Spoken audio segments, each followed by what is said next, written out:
Assalamualaikum warahmatullahi wabarakatuh. Alhamdulillahi wa kafa wa usalli wa usallimu ala sayyidina Muhammadin al-Mustafa wa ala alihi wa ashabihi wa dzurriyyatihi ahli sunnati wal wafa. Asyhadu an la ilaha illallah wahdahu la syarikalah wa asyhadu anna Muhammadan abduhu wa rasuluh. Allahumma shalli ala nuril anwar wa sirril asrar wa tilaqil aghyar wa miftahil babil yasar sayyidina Muhammadil muhtar wa alil al-dhahar wa ashabil akhyar adadani amil afdali. Pemirsa yang dirahmati Allah Subhanahu wa taala, para alim, para ulama, para kiai, bunyai, asatidz wal asatidah, teman-teman aswaja, teman-teman umat Islam dimanapun Anda berada, mudah-mudahan Anda selalu dalam lindungan Allah Subhanahu wa taala. Amin ya rabbal alamin. Pada kesempatan ini kita akan membahas tentang bagaimana penjelasan tentang Nabi Isa alaihissalam yang ternyata ini tidak diangkat ke langit oleh Allah ya. Nabi Isa ini terbukti bahwasanya diwafatkan oleh Allah Subhanahu wa taala di suatu tempat ya. Jadi Nabi Isa ini menurut tafsir dari Al-Quran bahwasanya Nabi Isa ini tidak diangkat oleh Allah Subhanahu wa taala. Selama ini kita berpendapat, terutama kaum muslim sunni, yaitu kaum muslim ahlu sunnah wal jamaah, ini meyakini bahwasanya Nabi Isa alaihissalam ini diangkat oleh Allah Subhanahu wa taala ke hadirat Allah. Artinya Nabi Isa ada di hadirat Allah atau dimaknai sebagai bertempat di langit yang suatu saat nanti akan turun lagi ke bumi bersama dengan Isa, bersama dengan Imam Mahdi. Nah, ini keyakinan yang dipakai oleh umat Islam mayoritas atau ijma umat Islam, yaitu kaum Sunni, ini meyakini bahwasanya Nabi Isa alaihissalam diangkat oleh Allah Subhanahu wa taala. Ya, ini berdasarkan penafsiran dari Al-Quran surat An-Nisa ayat 158 yang menjelaskan bahwasanya Nabi Isa sebelumnya ini dikejar-kejar akan dibunuh. Kemudian Al-Quran membantah dengan tegas, dengan jelas bahwasanya Nabi Isa tidak dibunuh dan tidak pula disalib. Akan tetapi yang dibunuh, yang disalib ini adalah orang yang diserupakan dengan Nabi Isa alaihissalam. Yang kita tahu dalam sejarah, orang yang diserupakan ini adalah orang yang juga ingkar sebagaimana kaumnya yang akan membunuh Nabi Isa. Ya, ini disebut dengan nama yaitu Yudas Iskariot. Ya, Yudas Iskariot inilah yang diserupakan wajahnya seperti Nabi Isa, kemudian dia adalah kafir yang kemudian akhirnya menjadi korban disalib. Sedangkan Nabi Isa ini diselamatkan oleh Allah. Kemudian pada ayat 158 surat An-Nisa itu disebutkan barrafa'ahu Allahu ilaih wa kana Allahu azizan hakima.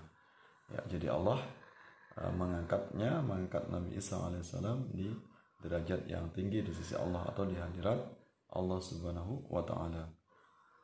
Wa kana Allahu azizan hakima, dan Allah Maha perkasa lagi Maha bijaksana. Ini jelas di dalam Al-Quran bahwasanya Nabi Isa ini rafa'ahullah, Allah mengangkatnya, ya, mengangkat ke hadirat Allah ya.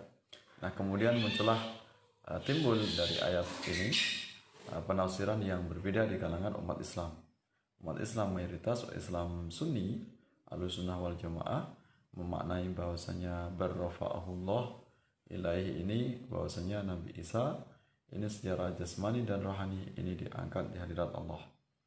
Jadi baik tubuhnya maupun ruhnya ini diangkat oleh Allah ke langit ya, di hadirat Allah.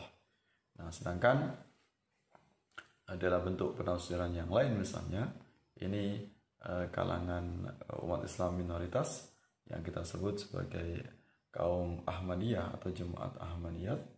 Ya, jemaah Ahmadiyah meyakini bahwasanya Nabi Isa diangkat ini bukan dalam bentuk fisik, ya, bukan dalam bentuk fisiknya diangkat oleh Allah yang suatu saat akan turun ke muka bumi, tapi bahwasanya Nabi Isa alaihissalam ini diangkat dalam bentuk diangkat derajatnya di sisi Allah, derajat kemuliaan, derajat ketakwaan, derajat kesolihannya, bukan dalam bentuk fisiknya. Sedangkan menurut pemahaman dari kelompok Ahmadiyah ini meyakini bahwasanya fisiknya tetap wafat, tetap meninggal, tetap kembali menjadi tanah layaknya sebagaimana manusia biasa. Karena kita tahu baik Nabi, Rasul maupun manusia biasa ini ada unsur basyariah. Ya, ada unsur basyariah di mana dia makan dan minum, kemudian dia hidup, bernafas, dan ada masanya suatu saat dia sebagai makhluk hidup akan wafat, akan kembali menjadi tanah. Nah, ini sebagaimana yang diyakini oleh kaum Ahmadiyah. Nah, berdasarkan penelitian dari tokoh spiritual dari penganut jamaah Ahmadiyah, bahkan ini dianggap sebagai nabi dari Ahmadiyah, tokoh spiritualnya dinyatakan bahwasanya makam Nabi Isa alaihissalam ini berada di Srinagar, yaitu Kashmir. Komplek pemakaman Nabi Isa ini disebut dengan Roza Bal. Nah, ini penganut keyakinan Ahmadiyah meyakini bahwasanya komplek pemakaman Roza Bal di Srinagar, Kashmir ini adalah makam dari Nabi Isa alaihissalam. Nah, ini penafsiran dari Al-Quran, ya. Jadi sama-sama merujuk kepada Al-Quran, tapi kemudian melahirkan penafsiran yang berbeda. Kaum Ahlussunnah wal Jamaah Sunni seperti kita ini, mayoritas umat Islam yakini bahwasanya Nabi Isa diangkat, dirafa oleh Allah, yaitu di langit. Sedangkan Ahmadiyah meyakini bahwasanya yang diangkat adalah derajat ketakwaannya, sedangkan fisiknya tetap akan kembali ke dalam bumi alias wafat. Ya.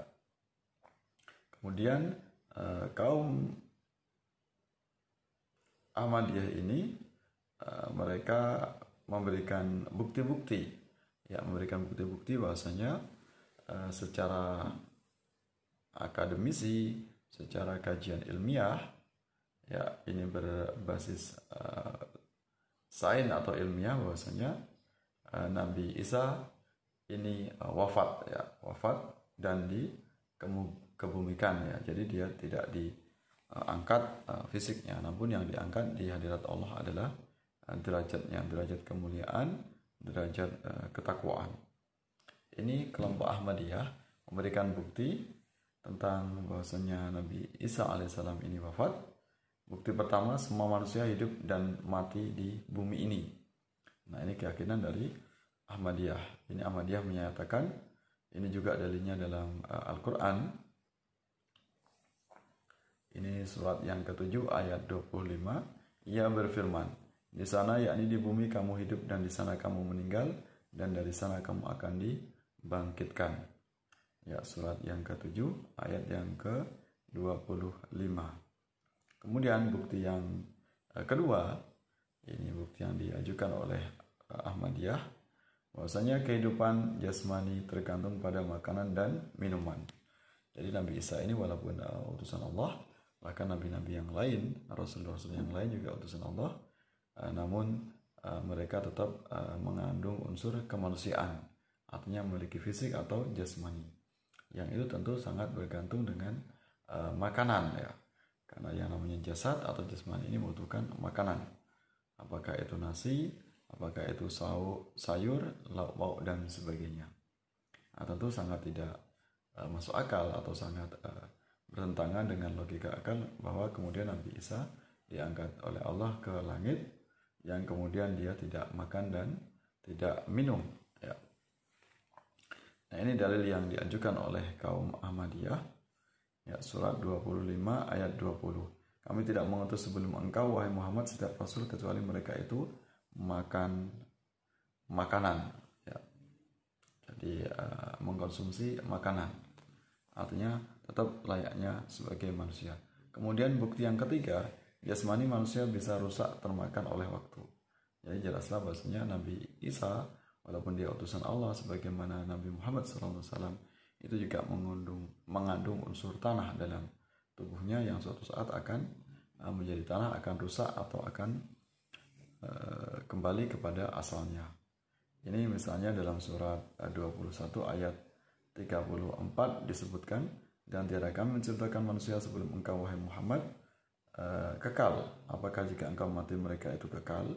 Ini sebagai bentuk pertanyaan atau penjelasan bahwasanya manusia tidak akan mungkin kekal di bumi yang suatu saat nanti fisiknya akan kembali ke bumi.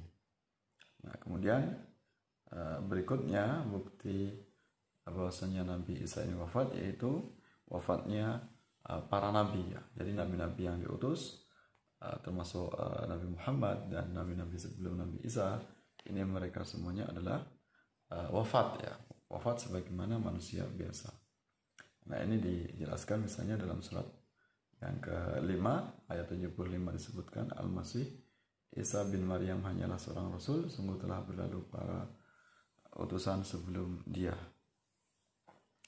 Kemudian bukti yang berikutnya dari Ahmadiyah menjelaskan bahwasanya semua yang dituhankan itu akan mati, ya. Kullu man 'alaiha fan, ya. Setiap manusia itu akan mengalami kematian karena akan rusak atau fana. Termasuk Nabi Isa ini karena dituhankan oleh kaum Nasrani, ini suatu saat juga mati. Ya, ini sebagaimana dijelaskan di dalam surat 16 misalnya. Adapun orang-orang yang mereka seru selain Allah, mereka tak dapat menciptakan apa-apa, malahan mereka itu diciptakan. Mereka mati tak hidup, dan mereka tak tahu kapan mereka dibangkitkan. Ya, ini surat yang ke-16 ayat 21 sampai ayat 20 sampai 21. Bukti selanjutnya, kedatangan Nabi Isa yang kedua bertentangan dengan khataman nabiyyin. Ya, kita tahu Nabi Muhammad SAW adalah khatamul anbiya wal mursalin, ya. Khatamul anbiya wal mursalin, penutup para nabi dan rasul. Maka jika kemudian Nabi Isa nanti suatu saat diangkat oleh Allah kemudian turun ke muka bumi lagi, maka itu sangat menyalahi atau bertentangan dengan konsep khataman nabiyyin. Artinya Nabi Muhammad adalah nabi terakhir yang tidak mungkin akan turun nabi lagi, yaitu Nabi Isa. Ya, kemudian bukti berikutnya, bukti yang ke-7. Al-Quran suci secara khusus menjelaskan kematian Nabi Isa alaihissalam. Ya. Nah, ini penjelasannya dalam surat yang ketiga ayat 54. Wahai Isa, aku akan mematikan engkau dan meninggikan engkau di hadapanku dan membersihkan engkau dari orang-orang kafir dan membuat orang-orang mengikuti engkau di atas orang-orang kafir sampai hari kiamat, ya. Jadi mematikan dan meninggikan engkau, artinya memang secara fisik Nabi Isa ini wafat, kembali ke dalam tanah, kemudian diangkat oleh Allah. Diangkat maksudnya adalah dimuliakan derajatnya di sisi Allah, sehingga namanya terus menerus akan disebut, dibaca oleh umat Islam karena namanya tertera di dalam Al-Quran. Kemudian bukti yang berikutnya, bukti ke-8, umat Kristiani tersesat setelah Nabi Isa wafat, ya. Nah, karena umat Nasrani ini menuhankan Nabi Isa. Nabi Isa sebagai manusia, walaupun dia utusan Allah, tetap dia akan kembali menjadi tanah, ya. Nah, itu intinya bahwasanya Nabi Isa sehebat apapun, sebanyak apapun mukjizatnya, dia tidak akan mungkin bisa menjadi Allah, ya. Tetap Nabi Isa ini derajat yang mulia di sisi Allah. Di samping juga dia adalah selayaknya manusia biasa, yang mengalami, yaitu proses kematian. Ya, jadi intinya bahwasanya Nabi Isa menurut pendapat dari jemaah Ahmadiyah, ini adalah kelompok minoritas, mereka meyakini bahwasanya Nabi Isa alaihissalam secara fisik ini sudah tiada, artinya dia sudah wafat. Ya, hanya saja kemudian dia diangkat derajatnya di sisi Allah, derajat yang mulia, derajat yang hamba Allah sebagai hamba yang bertakwa. Ya, ini sebagaimana penjelasan yang dipahami oleh kaum Ahmadiyah. Ya, kita tahu kaum Ahmadiyah ini memiliki pemahaman yang berbeda, tidak sebagaimana kaum NU, ya, kaum Nahdlatul Ulama. Mudah-mudahan bisa memberikan pencerahan untuk kita semuanya. Tetap kita hormati pendapat yang minoritas, dengan kita tetap meyakini bahasanya pendapat kita kaum Ahlus Sunnah wal Jamaah meyakini bahasanya Nabi Isa ini diangkat di hadirat Allah Subhanahu wa taala. Ya, terima kasih atas perhatiannya, mohon maaf atas segala kekhilafan, segala kekurangan. Sampai bertemu dalam kesempatan yang lain. Wallahu muwaffiq ila aqwamit thoriq. Wassalamualaikum warahmatullahi wabarakatuh.